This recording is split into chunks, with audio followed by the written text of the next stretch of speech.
Matius 25 kita akan belajar tentang perumpamaan tentang talenta. Matius 25 ayat yang ke-14 kita baca sama-sama. Sebab hal kerajaan sorga sama seperti seorang yang mau bepergian ke luar negeri, yang memanggil hamba-hambanya dan mempercayakan hartanya kepada mereka. Yang seorang diberikan 5 talenta, yang seorang lagi 2, dan yang seorang lain lagi 1, masing-masing menurut kesanggupannya, lalu ia berangkat. Katakan mempercayakan. Orang yang punya mental pengelola harus mengerti bahwa apapun yang dia punya di hidupnya dipercayakan Tuhan. Di dalam hidup kita ada yang dipercayakan banyak, ada yang dipercayakan sedikit. 3 hamba ini ada yang dikasih 5, ada yang dikasih 2, ada yang dikasih 1. Yesus bilang gini, masing-masing menurut kesanggupannya. Seberapapun yang Tuhan percayakan kepada kita hari ini, percayalah bahwa Tuhan memberikannya sesuai kesanggupan kita. Katakan amin. Jangan iri lihat orang-orang di sekelilingmu yang dipercayakan lebih banyak. Karena masing-masing orang diberikan Tuhan menurut kesanggupannya. Yang tahu kita sanggup atau tidak adalah Tuhan. Gak perlu iri lihat orang lain kok punya lebih banyak. Kenapa dia 5, kenapa saya 2, kenapa saya 1 gitu. Sebaiknya kita fokus dengan apa yang Tuhan percayakan di tangan kita dan kelola itu baik-baik. Orang yang punya mental pengelola itu memastikan supaya dia bertanggung jawab atas apa yang dipercayakan. Seorang pengelola harus memastikan yang dipercayakannya itu nomor 1, catat ini kalau perlu, dikembangkan atau dilipat gandakan. Ini ciri seorang yang punya mental pengelola. Dia tahu dia harus melipat gandakan atau mengembangkan apa yang ada di tangannya. Katakan amin. Mental pengelola yang kedua, dia memastikan apa yang dipercayakannya itu dijaga atau dirawat. Yang ketiga, apa yang dipercayakan kepadanya itu digunakan sesuai kebutuhan dan diberikan kepada orang yang tepat sasaran. Kalau Anda punya perusahaan dan Anda punya seorang manajer, coba cek 3 ini dia lakukan gak? Dia mengembangkan dan melipat gandakan. Yang kedua, dia menjaga dan merawat. Yang ketiga, dia menggunakan sesuai kebutuhan, bukan suka-suka dia. Dan juga dia memberikannya kepada orang yang tepat sasaran. Saya akan bahas satu-satu. Mari cek hidup kita. Apa kita punya mental pengelola? Yang pertama, mental pengelola itu mengembangkan dan melipat gandakan. Kembali ke Matius 25 ayat yang ke-16 dikatakan gini. Segera pergilah hamba yang menerima 5 talenta itu. Ia menjalankan uang itu lalu beroleh laba 5 talenta. Hamba yang menerima 2 talenta itu pun berbuat demikian juga dan berlaba 2 talenta. Tetapi hamba yang menerima 1 talenta itu pergi dan menggali lubang di dalam tanah lalu menyembunyikan uang tuannya. Tanggung jawab itu bukan untuk dipikirkan tapi untuk dijalankan. Amen. Kalau orang tanya sama saya, Bu Heni stres gak ngurusin tangan pengharapan segitu besarnya? Stres gak harus ngurusin ICI juga? Saya bilang saya gak stres. Tanggung jawab yang dari Tuhan itu jangan banyak dipikirin tapi dikerjain. Jangan kebanyakan mikir nanti jadi gak kerja-kerja saudara. Ayat 19, lama sesudah itu pulanglah tuan hamba-hamba itu lalu mengadakan perhitungan dengan mereka. Perhatikan, hamba yang menerima 5 talenta itu datang dan membawa laba 5 talenta. Katanya, Tuan, 5 talenta Tuhan percayakan kepadaku, lihat aku telah beroleh laba 5 talenta. Ayat 21, maka kata tuannya itu kepadanya, baik sekali perbuatanmu itu, hai hambaku yang baik dan setia. Engkau telah setia dalam perkara kecil, aku akan memberikan kepadamu tanggung jawab dalam perkara yang besar. Masuklah dan turutlah dalam kebahagiaan Tuanmu. Ayat 22, lalu datanglah hamba yang menerima 2 talenta itu katanya, Tuan 2 talenta Tuhan percayakan kepadaku, lihat aku telah beroleh laba 2 talenta.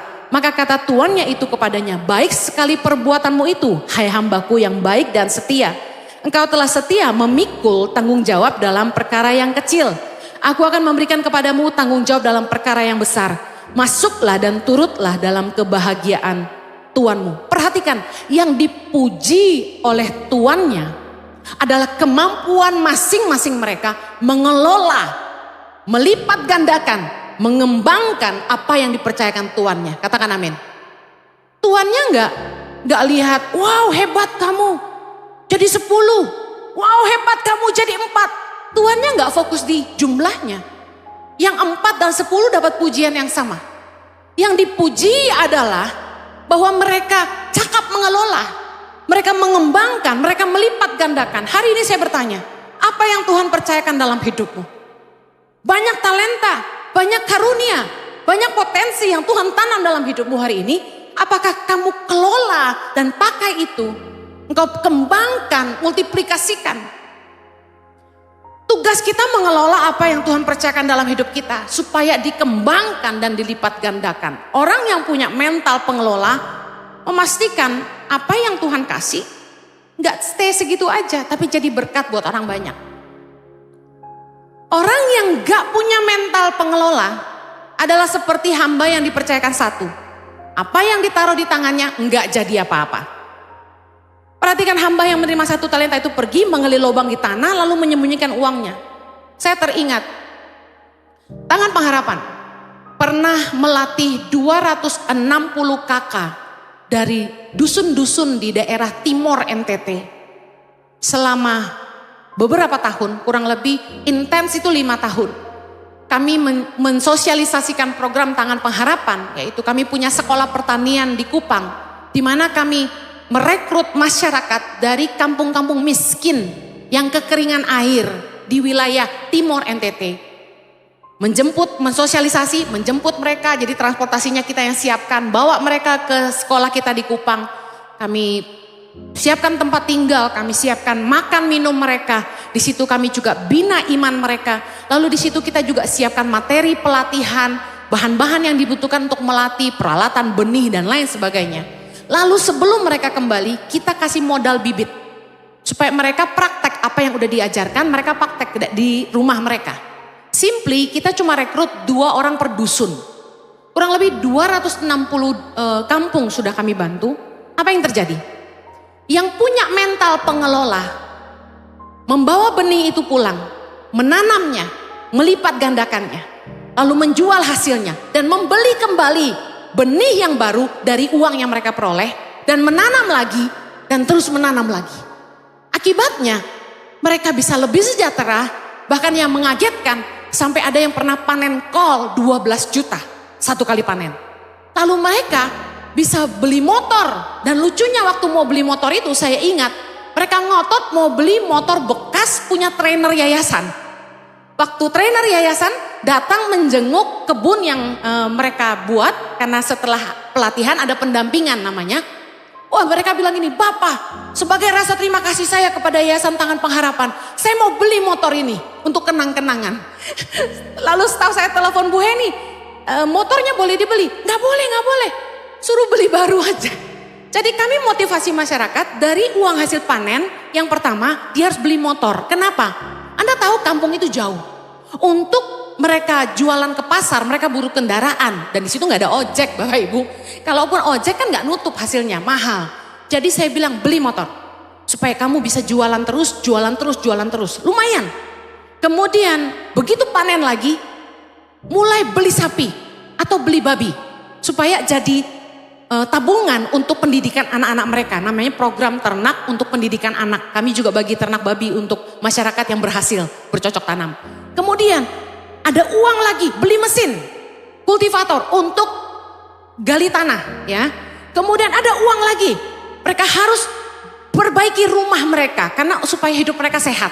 Karena Bapak Ibu tahu di timur itu mereka tinggal pakai rumah bulat yang dari bebak. Nah itu kan asapnya nggak bagus ya. Mereka rata-rata radang paru-paru.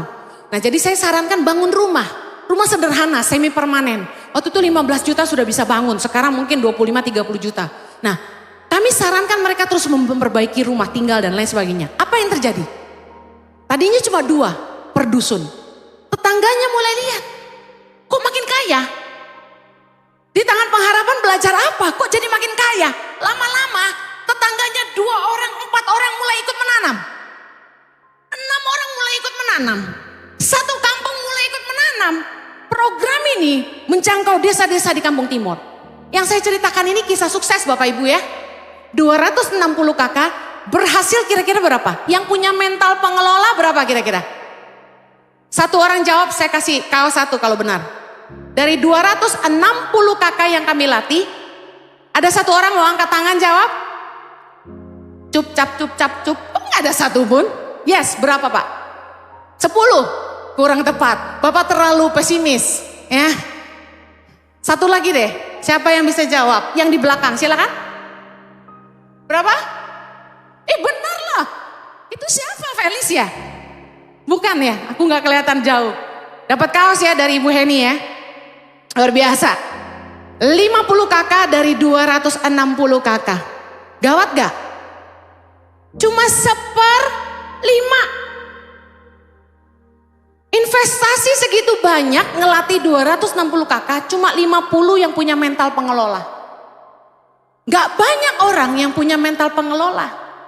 Orang yang gak punya mental pengelola, apapun yang diberikan di tangannya, apapun yang dipercayakan dalam hidupnya, gak akan jadi apa-apa. Boro-boro mikirin pengembangan yang ada, orang yang gak punya mental pengelola itu dihabiskan oleh dirinya sendiri. Dimakan habis. Mereka tanam sih benihnya, tapi waktu panen sebagian dimakan, sebagian dijual. Hasil jualannya nggak dibeliin bibit lagi, dipakai duitnya. Satu lagi, Tangan Pengharapan pernah mempunyai program bantuan usaha warung untuk masyarakat di Timor juga, ya. Karena kita berusaha mensejahterakan masyarakat, berbagai program kami lakukan. Salah satunya bantuan usaha warung. Nah, apa yang terjadi? Kemarin saya tanya sama koordinator NTT, gimana tuh kabar warung yang kita bantu? Tebak, apa yang terjadi? TUP tutup. Orang kalau punya mental pengelola, dia dagang, hasilnya dia belanjakan lagi untuk jualan lagi, betul gak? Selebihnya baru dia makan. Dia tabungkan. Ini enggak. Dagangannya pun dimakan. Jangankan dikembangkan, orang yang gak punya mental pengelola malah habis dimakan sendiri. Gak jadi apa-apa. Makanya orang yang punya mental pengelola adalah mereka yang mengembangkan dan melipat gandakan. Katakan amin. Mental pengelola yang kedua, itu menjaga dan merawat. Saya sempat mikir gini, merenung. Kenapa ya orang-orang tuh suka aji mumpung? Kalau dipinjemin barang sama orang, dipinjemin rumah, dipinjemin mobil, tuh gak dijaga, gak dirawat. Padahal itu kan sebuah kepercayaan. Orang yang punya mental pengelola itu, pasti dia punya hati untuk menjaga titipan orang. Merawat apa yang dia pakai karena dia tahu itu kepercayaan orang terhadap dia. Amin. Nah, kenapa orang bisa aji mumpung dan gak rawat apa yang dititipkan orang? Karena mereka gak punya mental pengelola. Tahukah Anda bahwa kepercayaan adalah aset yang berharga? Katakan amin. Tapi seringkali orang tidak menghargainya. Amsal 28 ayat 20a berkata, orang yang dapat dipercaya mendapat banyak berkat. Anda ingin dapat banyak berkat? Katakan sebelah kanan kirimu, harus jadi orang yang bisa dipercaya. Seseorang yang punya mental pengelola, dia pasti memiliki rasa tanggung jawab kepada kepercayaan orang lain, dan pasti menjaga dan merawat harta milik orang lain karena dia tahu itu bukan miliknya sendiri. Saya ingat waktu saya dipercayakan rumah tinggal, ya, dititipkan rumah tinggal sama orang, kami tinggal di situ. Itu saya rawat, saya bersihkan, saya cat temboknya. Bahkan saya pernah numpang di rumah mertua saya beberapa tahun di Jakarta waktu pertama kali pulang dari Australia. Itu kami renovasi, kami cat, kami ganti yang rusak, kami pelihara, kami bagusin dapurnya. Malah sama kita tuh diurus gitu loh. Karena apa? Karena saya tuh orang yang sangat menjaga kepercayaan orang. Saya selalu berhitung begini, kita kalau mesti ngontrak itu bayar berapa tiap tahun? Tapi kalau orang bisa pinjemin rumahnya buat kita tinggal, kita udah save money banyak sekali gitu loh. Lebih baik merawat daripada harus memperbaiki, setuju? Karena memperbaiki yang rusak itu mahal. Kalau Anda cuma memelihara, Anda menjaga barang itu tetap bagus, tetap awet. Kami pernah dipercayakan mobil, dipinjamkan mobil sama seorang pengusaha di Bandung. Saya pernah cerita dalam khotbah yang lain, kami servis di Toyota karena dia pinjamkan kami mobil bekas Avanza. Mobilnya nggak baru Bapak Ibu, mobilnya second. Kami dipinjamkan 2006, itu mobil udah dari 2004. Tapi saya nggak lihat itu mobil second, saya pelihara seperti mobil baru. Saya servis di Toyota, meskipun mahal. Teman-teman bilang, ngapain servis di Toyota, bengkel biasa aja. Saya bilang enggak. Orang udah pinjemin kita mobil, kita harus bersyukur. Kalau harus sewa mobil, 1 bulan 5 juta katanya. Nah ini gratis, kita cuma rawat aja sebulan sekali. Isi bensin yang bener, jangan cari yang paling murah. Ya sesuai mobil yang dipinjamkan apa gitu kan. Nah, saya percaya orang tuh kalau punya mental pengelola, dia jaga kepercayaan orang. Dia rawat baik-baik. Saya pernah pinjamkan mobil kantor ke staf. Satu kali saya kaget waktu saya nebeng dia pergi ke bank. Saya masuk ke mobil yang kami pinjamkan. Saya kaget. Ya ampun. Kotor mobilnya. Apa zaman dulu tuh belum pakai e-tol ya. Zaman dulu tuh masih pakai karcis tol itu. Di dalam itu kertas karcis tol banyak sekali. Kupon bensin itu, bon bensin numpuk. Lantainya itu kotor, gak pernah divakum. Saya kegesrot gitu aja, badan saya kena mobilnya, kotor semua. Masuk mobil itu berbau busuk. Kayaknya dia makan semua di dalam dan sampah dibuang di dalam. Ayo ya, jemaat ICI ya, mobilnya jorok gak? Saya pernah loh masuk ke mobil orang, terkaget-kaget saya sampai jijik. Masuk ke mobilnya gitu. Namanya kita pelayanan kan yang ngantar kan hospitality gereja-gereja gitu ya. Begitu saya duduk, ya ampun nih mobil kotor banget, lengket. Pintunya mau taruh tangan tuh loh, lengket, banyak minyak. Saya gini langsung, saya lihat kursinya. Saya kan paling parno kalau kotor kan. Begitu lihat kursinya jorok. Tuhan Yesus, saya diam. Di lantai sampah semua. Dalam hati saya, ini orang kok gitu banget sih. Tahu mau nganter hamba Tuhan, ya dibersihin dulu gitu loh ya. Sejorok-joroknya kamu gitu loh, ya kan? Saya tuh nggak masuk, saya tuh nggak habis pikir kenapa ada orang-orang jorok sampai kebangetan gitu loh. Anda jorok gak? My God, jangan gitulah. Bagaimana mau dipercaya Tuhan? Kalau apa yang Tuhan percayakan dalam hidup kita, kita nggak rawat. Istri-istri, jangan rumah berantakan, kayak tong sampah. Pensoplas, kaos kaki di atas meja makan. Lihat meja makanmu tuh isinya apa? Baterai jam gak dibuang. Siapa di sini yang hiasan Natal belum dicopot? Angkat tangan. Ayo kan, masangnya pinter, nyopotin enggak? Wih, angkat tangan. Jangan mama malu sayang. Ayo jangan berantakan. Tuhan percayakan kamu. Harus bisa diperawat, harus bisa dijaga. Ada orang-orang yang numpang di rumah orang. Keponakan lah, apalah. Jangan gak dirawat gitu loh, menjijikan. Jangankan bersihin kamarnya sendiri. Udah numpang gak mau bantu bersih-bersih. Orang kalau mental pengelola, itu rawat, jaga. Hargai kepercayaan Tuhan dalam hidup kita. Hargai titipan Tuhan, amen. Tahu gak ada berkat buat orang yang dipercaya? Firman Tuhan berkata, Lukas 16 ayat 12, Yesus berkata begini, dan jikalau kamu tidak setia dalam harta orang lain, siapakah yang akan menyerahkan hartamu sendiri kepadamu? Anda ingin diserahkan harta milikmu sendiri? Saat ini, setialah dengan harta orang lain. Anda yang kerja di perusahaan orang lain, Anda sebagai manajer, sebagai supervisor, kelolalah perusahaan itu seperti milikmu sendiri. Punya rasa memiliki, dirawat, dijaga, dikembangkan.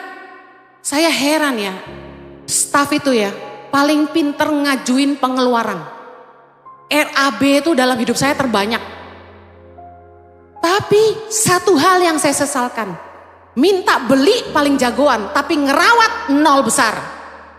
Kalau ibu pendeta nggak marah-marah, itu mikrofon taruh sembarangan pasti. Saya ngomong, ada yang jahat aja satu mau nyolong, hilang nih kabeh. Jawa deh keluar. Kita tuh harus punya mental pengelola, hargai berkat Tuhan gitu loh. Don't take it for granted. Makanya orang tuh ya, jangan suka dikasih yang gratis, suruh bayar biar tahu susahnya cari duit. Kalau yang gratis-gratis seorang aji mumpung tuh biasanya tuh gemes aku. Orang Kristen tuh nggak boleh gitu, bikin malu. Amin. Mental pengelola bertanggung jawab untuk memastikan apa yang dipercayakan itu digunakan sesuai kebutuhan, bukan foya-foya, katakan amin. Dan diberikan kepada orang yang tepat sasaran. Matius 24 ayat 45 sampai 47. Mari kita baca. Siapakah hamba yang setia dan bijaksana yang diangkat oleh tuannya atas orang-orangnya untuk memberikan mereka makanan pada waktunya. Berbahagialah hamba yang didapati tuannya melakukan tugasnya itu ketika tuannya itu datang. Aku berkata kepadamu, sesungguhnya tuannya itu akan mengangkat dia menjadi pengawas segala miliknya. Anda pengen dipercaya Tuhan? Jadilah orang yang menjaga dan merawat, melipat gandakan, mengembangkan, dan menjadi orang yang bisa melihat apa yang Anda miliki itu jangan difoya-foya. Pakai untuk apa yang dibutuhkan dan berikan kepada orang yang tepat sasaran. Orang yang gak punya mental pengelola biasanya menyia-nyiakan kepercayaan yang diberikan dan menghabiskan apa yang dititipkan. Satu kali, Tangan Pengharapan itu punya program namanya Bantuan Modal Usaha Tanpa Bunga. Kami turunkan itu di 2 desa. Yang pertama namanya Dusun PP di Jawa Tengah. Kami kucurkan dana bantuan modal bagi masyarakat di kampung itu. Semuanya dapat bantuan modal dari kami. Apa yang terjadi? Koordinator kami ini, suaminya agak pendiam waktu itu, sekarang sudah almarhum. Nah istrinya ini, ibu pendeta, dia pastikan setiap bantuan yang diberikan Tangan Pengharapan itu dibelikan masyarakat untuk membeli bibit dan pupuk. Karena waktu itu mereka mau nanam jagung. Ibu pendeta ini betul-betul pilih baik-baik siapa yang dibantu. Tidak sembarangan gitu. Lalu dia benar-benar pantau, dia jaga, dia ke kampung itu tiap hari. Memastikan, ayo sudah tanam belum? Sudah beli bibit belum? Ada yang kita modalin usaha furniture. Jadi beli alat-alat pemotong kayu, penghalus kayu, bagus sekali hasil kerjanya. Nah, apa yang terjadi? 100% bantuan modal usaha dari Tangan Pengharapan kembali dalam 1 tahun. Keren gak? Luar biasa gak? Anda kalau mau nabur, lihat apakah orang yang mengelola ini bisa dipercaya gak? Anda nabur sama orang yang foya-foya, entek duitnya, gak jadi apa-apa. Saya lihat ibu ini benar-benar punya jiwa pengelola, bisa dipercaya. Dia pilih masyarakat yang benar-benar layak dibantu dan gak cuma diserahin gitu aja. Dia pantau, dia lihat dan dia pastikan mereka membayar kembali. Cicilannya 10 kali 10% setiap bulan dikembalikan.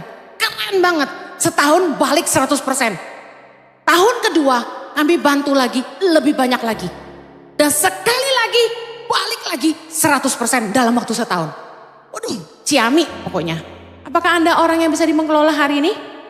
Jangan sampai kita foya-foya dengan yang Tuhan percayakan dalam hidup kita. Bayangkan ya kalau seorang manajer gak peduli. Di perusahaannya yang dia kelola. Staff ngajuin stationery. Stationery tahu ya? Kertas, lem, staples, segala macam lakban. Stationery terus dibeliin terus. Saya pernah satu kali punya staff seperti itu zaman saya kerja sama Josh Meyer. Saya tanya, ini kertas dimakan? Kok beli stationery terus? Kita harus ngawasin manajer yang foya-foya, nggak menggunakan sesuai kebutuhan. Ini nggak punya mental pengelola. Seorang mental pengelola, Dia enggak foya-foya, dia pakai sesuai kebutuhan. Ya dong, yang layak-layak aja, betul nggak? Masa operasional kantor nggak ada? Saya punya satu staf hari ini dengan pengharapan, Ciami. Dia ketat banget. Dia liatin, ini kenapa listrik naik? Kenapa air naik? Dia naik ke atas asrama. Anak-anak perempuan mulai hari ini, jangan ada yang catok tiap hari. Ngapain ke sekolah aja nyatok-nyatok rambut? Siapa yang lihat? Kuncir semua. Wah, dimarahin sama dia. Soalnya listrik naik banyak. Bagus saya bilang.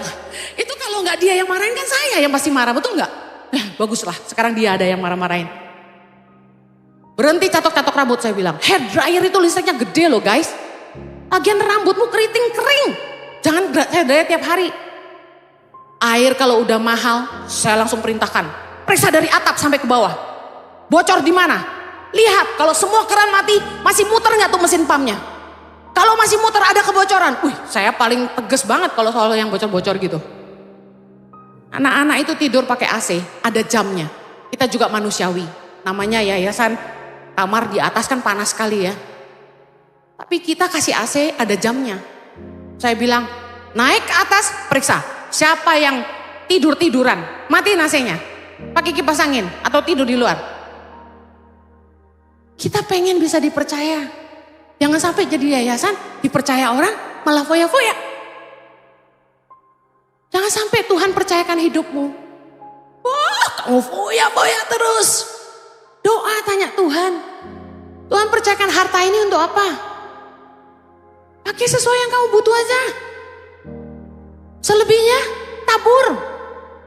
Tuhan mau saya nabur kemana? Saya tiap kali diberkati Tuhan lebih.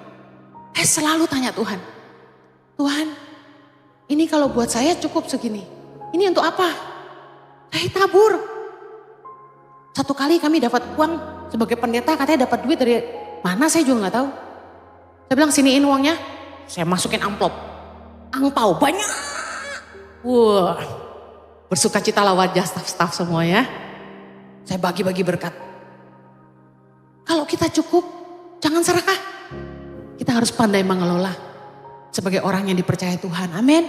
Kalau Anda diberkati hari ini, Anda kaya raya, berarti ada yang Tuhan mau kamu lakukan dalam hidupmu. Saya akhiri, orang yang tidak mengelola dengan baik apa yang Tuhan percayakan dalam hidupnya, satu hari akan Tuhan ambil dan Tuhan akan kasih ke orang lain yang lebih bisa mengelola. Ingat, hamba yang dikasih 1 talenta, dia tidak kelola dengan baik. Tuhan ambil dan berikan kepada siapa? Yang punya 10 talenta. Kenapa Tuhan gak kasih yang punya 4? Harusnya kan kasih yang punya 4 supaya dia punya 5, betul gak? Kenapa kasih yang 10? Kan udah banyak. Karena Tuhan akan percayakan kepada orang yang paling bisa dipercaya. Haleluya. Apapun yang Tuhan percayakan dalam hidup kita hari ini, percayalah Tuhan percayakan sesuai dengan kesanggupan kita. Jangan bertanya kenapa yang kaya makin kaya, kenapa yang miskin makin miskin. Mari evaluasi dirimu hari ini. Yang pertama, apakah Anda sudah belajar mengelola keuangan dengan baik? Yang kedua, apakah Anda sudah belajar mengelola pekerjaan dan usahamu dengan baik? Usaha itu berkat Tuhan. Dikelola dengan baik enggak? Mentang-mentang warisan orang tua, take it for granted. Apakah Anda sudah mengurus keluargamu dengan baik? Ingat loh, punya keluarga tuh harus diurus. Yang jomblo itu ngebet dapat jodoh. Anda yang punya keluarga disia-siakan. Ingat loh, yang pengen punya anak tuh banyak. Tapi Anda punya anak, jangan gak diurus. Anda sudah kelola hidupmu dengan baik? Sudah kelola waktumu dengan baik? Integritas dalam hidup kita. Bukan hanya soal pengelolaan keuangan, tapi pengelolaan waktu kita. Waktu itu sangat berharga. Uang gak bisa beli. Waktu yang hilang gak bisa kembali. Ayo kelola waktumu dengan baik. Dan pastikan semua yang Tuhan titipkan dalam hidupmu, engkau rawat, engkau kembangkan, dan engkau bertanggung jawab terhadap semua yang Tuhan titipkan dalam hidupmu. Lukas 16 ayat 10 berkata, barang siapa setia dalam perkara-perkara kecil, Ia juga setia dalam perkara-perkara besar. Barang siapa tidak benar dalam perkara-perkara kecil, ia enggak benar juga dalam perkara-perkara besar. Dan jikalau kamu tidak setia dalam hal mamon yang tidak jujur, siapakah yang akan mempercayakan kepadamu harta yang sesungguhnya? Hari ini Anda yang enggak terlalu kaya, saya kasih tahu, saya kasih bocoran. Pengen enggak lebih kaya? Pengen enggak diberkati Tuhan lebih lagi? Mulai kelola waktumu dengan baik. Kelola hidupmu dengan baik. Jadilah orang yang bisa dipercaya Tuhan. Saya ini nikah sama Pak Jojo. Dalam kondisi Pak Jojo tuh gak punya apa-apa. Mohon maaf ya. Kalau kita sih model orang yang gak ngandelin orang tua. Kami sama-sama mulai dari nol. Kami pernah batal nikah karena Pak Jojo minus, bukan gak punya apa-apa. Udah hutang kartu kredit. Tapi dia kerja keras. Dan sejak hari itu kita gak pernah punya hutang lagi kecuali KPR. Saya saksikan dengan mata kepala saya sendiri. Bagaimana Tuhan mengangkat hidup suami saya. Dari nothing into something. Jujur ya sebagai perempuan ya. Kita pengen punya suami yang bisa kasih kita hidup yang lebih nyaman. Kasih kita hal-hal yang lebih bagus. Tapi tergantung istri yang ngelola. Suamimu mau sekaya apa? Tapi kalau istrinya gak jadi pengelola yang baik juga gak jadi apa-apa. Hari ini kita bisa punya rumah meskipun masih nyicil ya. Kita bisa punya mobil, kita bisa punya uang untuk sekolahin anak-anak kita. Selain karena berkat Tuhan. Tapi saya percaya karena Tuhan melihat kami bisa dipercaya. Dari susah banget sampai diberkati banget. Sampai turun lagi karena panggilan Tuhan, diangkat lagi. Dari nothing loh kami ini. Benar. Kami ini ibaratnya berangkat 2 kali. Dari muda sampai nikah punya anak, terus Tuhan percaya punya uang banyak, rumah besar di Australia. Udah punya harta, miskin lagi karena panggilan Tuhan katanya gitu. Tapi dipercaya Tuhan.